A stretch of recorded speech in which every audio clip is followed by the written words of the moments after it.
Hello guys, कैसे हैं आप सब। आई होप आप सब ठीक होंगे।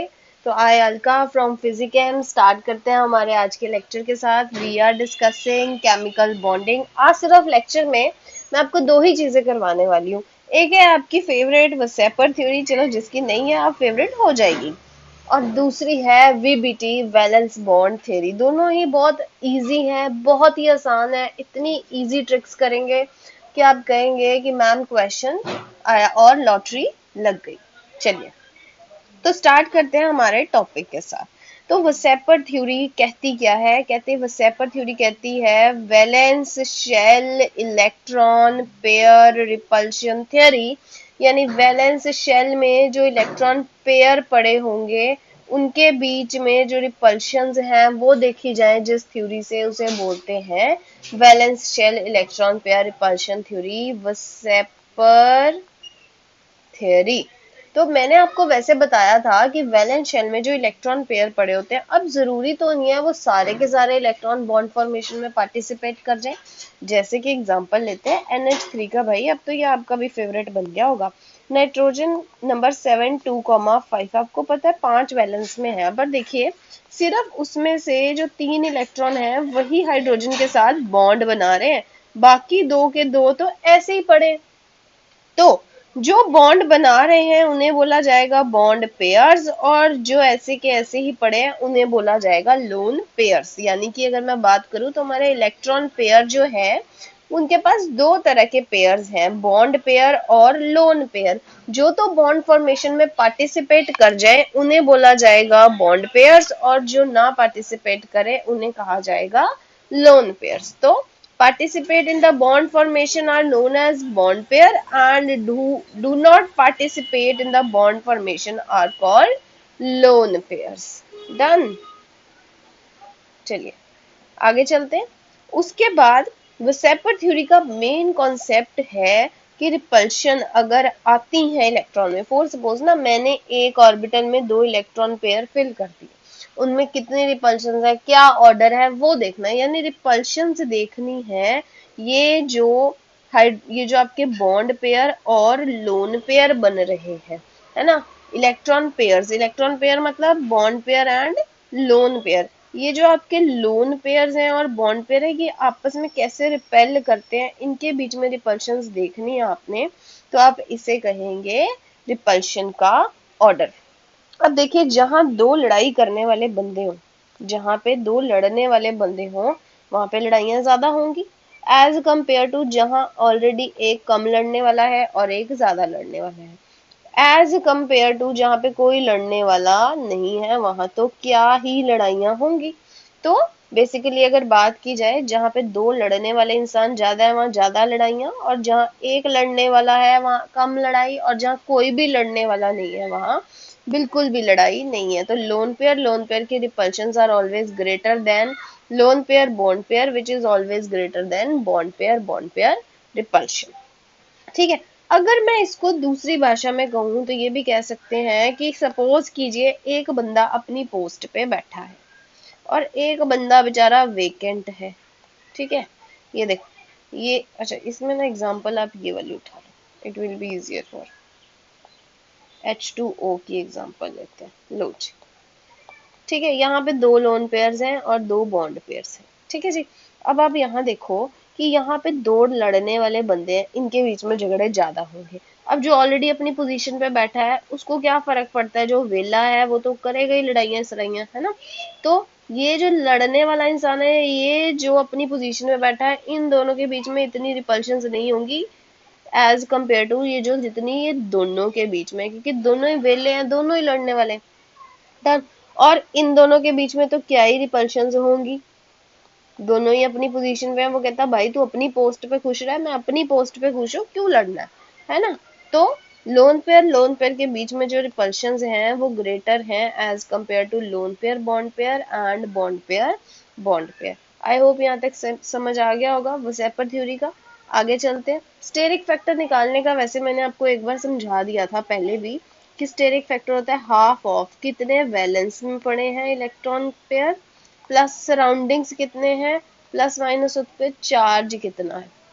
अब सराउंडिंग वाले एटम भी मैंने आपको कहा था स्पेसिफिक कर लेना, मोनोवैलेंट ही होने चाहिए भाई, मोनोवैलेंट ही होने चाहिए।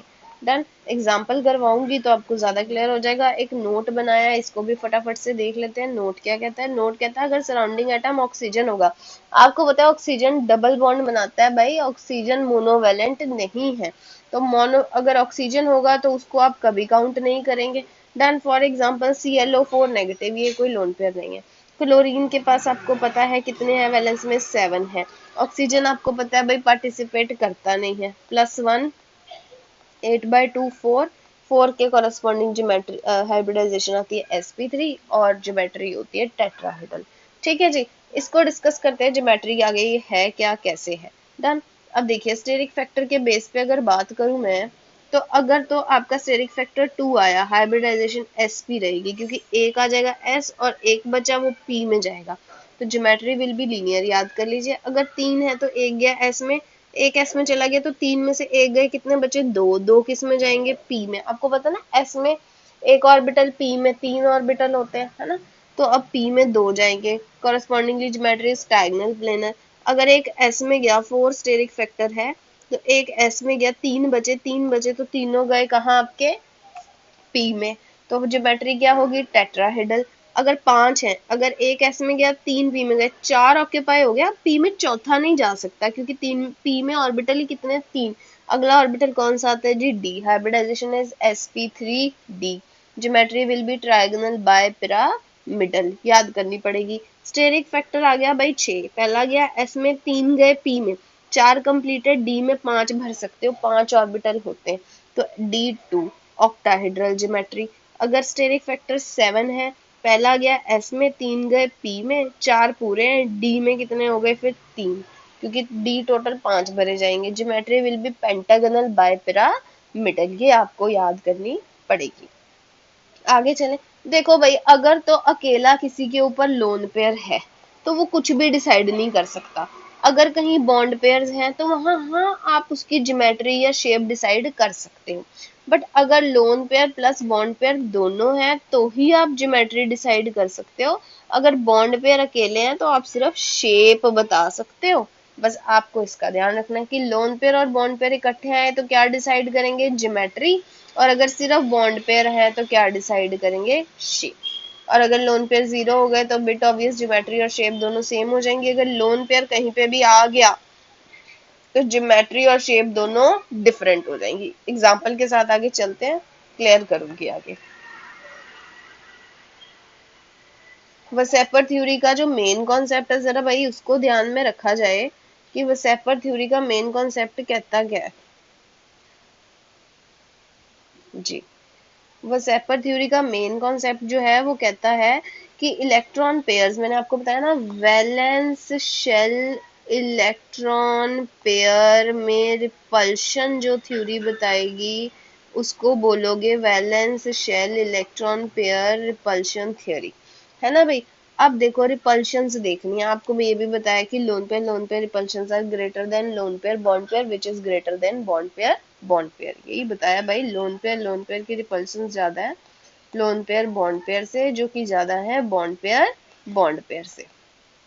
तो वसेपर थ्योरी क्या कहती है? इलेक्ट्रॉन पेयर रिपेल करेंगे एक दूसरे को, ताकि ध्यान रखना मिनिमम एनर्जी आए और मैक्सिमम स्टेबिलिटी आए। डन। अब लोन पेयर के बीच में रिपल्शन जैसे जैसे बढ़ेंगे, अब ऑक्सीजन का ही देख लो, सपोज करो ज्योमेट्री ऐसी है भाई, दो लोन पेयर है, इनके बीच में लड़ाइयां बढ़नी शुरू हो गई। जैसे ही इन दोनों के बीच में लड़ाइयां बढ़नी शुरू हो गई, लड़ाइयां बढ़ने के साथ क्या हुआ भाई, ये दूर दूर जाने लगेंगे, गैप आने लगेगा। जैसे ये गैप आएगा, ये क्या करेगा, इसको धक्का मारना शुरू कर देंगे। इसको धक्का मारेंगे तो ये ज्योमेट्री ऐसी टेढ़ी सी हो जाएगी, देखो। तो क्या है, बॉन्ड एंगल जो पहले 180 था अब वो 180 से कम हो जाएगा। तो वही बता रहे हैं कि जैसे जैसे जितने ज्यादा लोन पेयर बढ़ेंगे बॉन्ड एंगल उतना ही उसका कम होता जाएगा। उसके साथ डिस्कशन करते हैं, पहले उससे पहले जरा एक टेबल अपनी नोटबुक पे साथ साथ बना लीजिएगा। अगर तो स्टेरिक फैक्टर 2 है, बॉन्ड पेयर 2 है, लोन पेयर कोई नहीं है, लोन पेयर कोई नहीं है तो कोई रिपल्शन नहीं है, ज्योमेट्री सीधी सादी लीनियर शेप भी क्या लीनियर एंगल 180 डिग्री का बन जाएगा। बट यदि आपके पास 3 स्टेरिक फैक्टर आ गया, बॉन्ड पेयर भी 3 है भाई, लोन पेयर 0 है, यानी लोन पेयर 0 है, रिपल्शन है ही नहीं है। रिपल्शन नहीं है तो ज्योमेट्री ट्रायंगल प्लेनर, और आपकी शेप भी क्या रहेगी, ट्रायंगल प्लेनर, क्योंकि मैंने आपको कहा अगर लोन पेयर 0 हो जाएगा तो आपका शेप और ज्योमेट्री दोनों क्या हो जाएंगी, इक्वल हो जाएंगी, सेम हो जाएंगी। ठीक है जी। और यदि इसी केस में अगर बॉन्ड पेयर 2 है, लोन पेयर 1 आ गया, तो अब इसका मतलब है शेप और ज्योमेट्री आपस में सेम नहीं है। ज्योमेट्री तो वही रहेगी ट्रायंगल प्लेनर, शेप बदल जाएगी, क्या बन जाएगी, एंगुलर या फिर बेंट बन जाएगी। एग्जांपल लेनी है इसमें भाई BeCl2 की ले लेना। ठीक है जी। इसमें BF3 की ले लेना। ठीक है। इसमें मैं बता देती हूँ आपको, वेट, आगे चले। ज्योमेट्री इसकी सारी एग्जांपल साथ साथ लिखवा देती हूँ अभी। अगर 4 आ गया steric factor, bond pair 4, lone pair 0, lone pair 0 है तो कोई मसला ही नहीं है, ज्योमेट्री और शेप दोनों टेट्राहेड्रल रहेंगे। बट अगर एक लोन पेयर भी आ गया तो यहाँ पे शेप बदल जाएगी, पिरामिडल हो जाएगी, ज्योमेट्री सेम रहेगी, टेट्राहेड्रल। ठीक है जी। लोन पेयर 2 आ गए तो एंगल बेंट हो जाएगा। ये एग्जांपल है वाटर की। चले आगे। अगर ये 3 है, 0 लोन पेयर है तो TBP, ट्रायंगल बाय पिरामिडल, ये भी सेम रहेगी। बट अब देखो ज्योमेट्री सब में सेम रहेगी। अगर लोन पेयर 1 आया तो सीसॉ ज्योमेट्री, 2 आए तो टी शेप ज्योमेट्री बन जाएगी। ठीक है जी। एग्जांपल दे देती हूँ अभी। यदि नंबर 6 आ गया, लोन पेयर 0 है तो ज्योमेट्री ऑक्टाहेड्रली रहेगी। अगर लोन पेयर 1 आ गया, ज्योमेट्री वही रहेगी, शेप बदलेगी, ट्रायंगल पिरामिडल। अगर 2 आ गए, सेम रहेगी ज्योमेट्री, बट ये बन जाएगा shape triangle, sorry square planar. और यदि IF7 की एग्जांपल यहाँ लो, इसमें SF6 की ले लेना आप। अगर लोन पेयर 0 है तो पेंटागनल बाय पिरामिडल रहेगी। डन। और यदि एक लोन पेयर भी आ गया,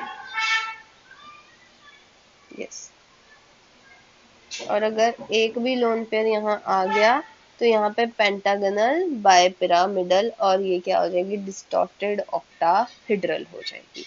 ठीक है जी। ये एक बार आप साथ साथ देख लीजिएगा, इट विल बी इजी। इसकी एग्जांपल्स लिखवा देती हूँ जी लास्ट में। देखिए आइसोस्ट्रक्चरल क्या होते हैं, आइसोस्ट्रक्चरल मतलब same number of lone pair and bond pair. जिन स्पीशीज में same number of lone pair and bond pair होंगे उन्हें आप क्या बोलोगे, आइसोस्ट्रक्चरल। इतना पूछा नहीं जाता।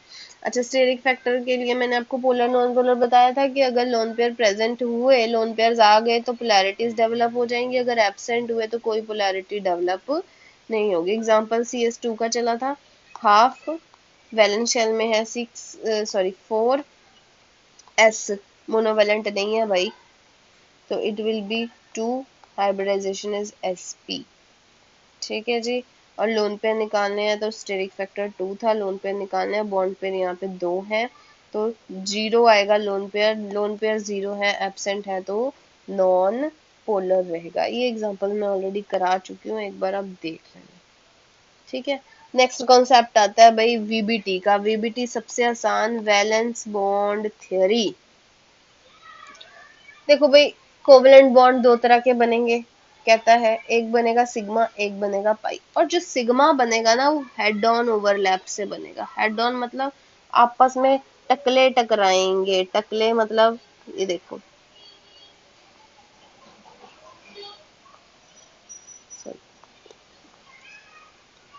अगर तो इंटरेक्शंस ऐसी हैं इनकी टकले टकराएंगे तो फिर क्या बनेगा, सिग्मा बॉन्ड। और यदि टकले नहीं टकराएंगे, साइड वाइज ऐसे है, देखो साइड वाइज टकले नहीं टकरा रहे तो बॉन्ड क्या बनेगा, पाई बॉन्ड बनेगा। ठीक है जी। याद करने का तरीका है, दो तरह के बॉन्ड बनते हैं, सिग्मा एंड पाई।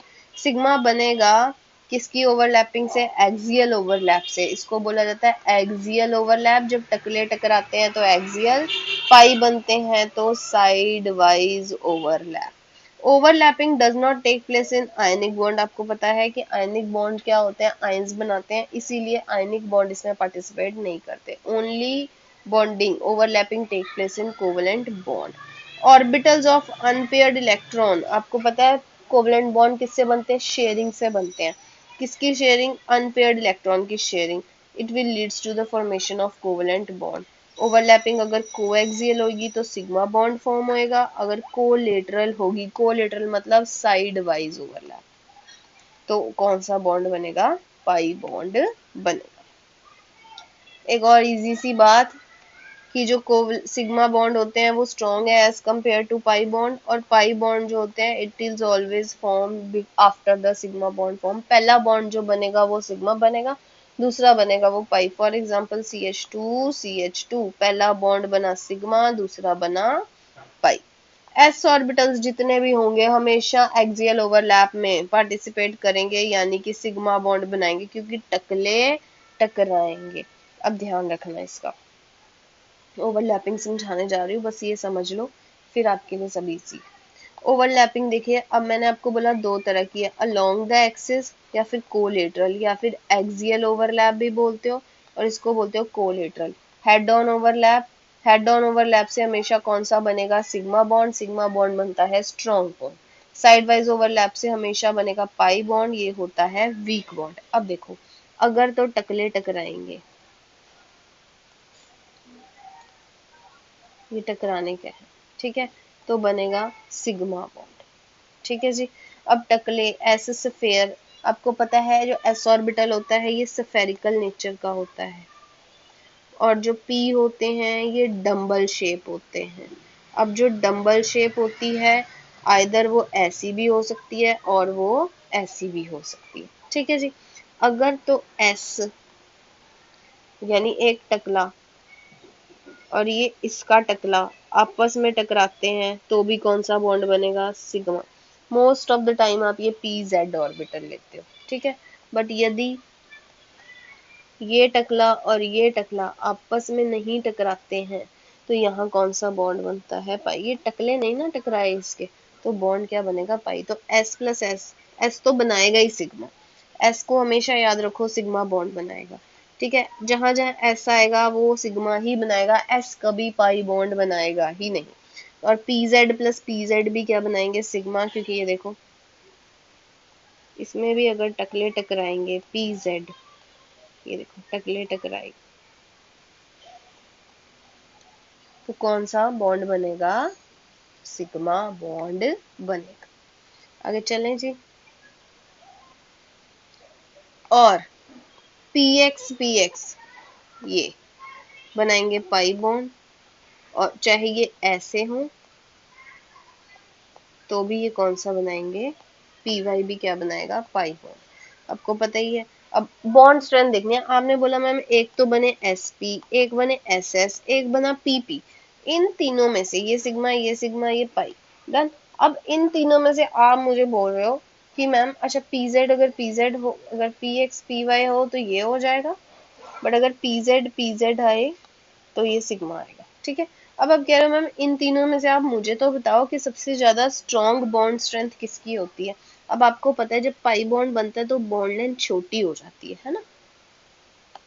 एग्जाम्पल लेके चलती हूँ यहाँ पे, थोड़ा सा देख लेना.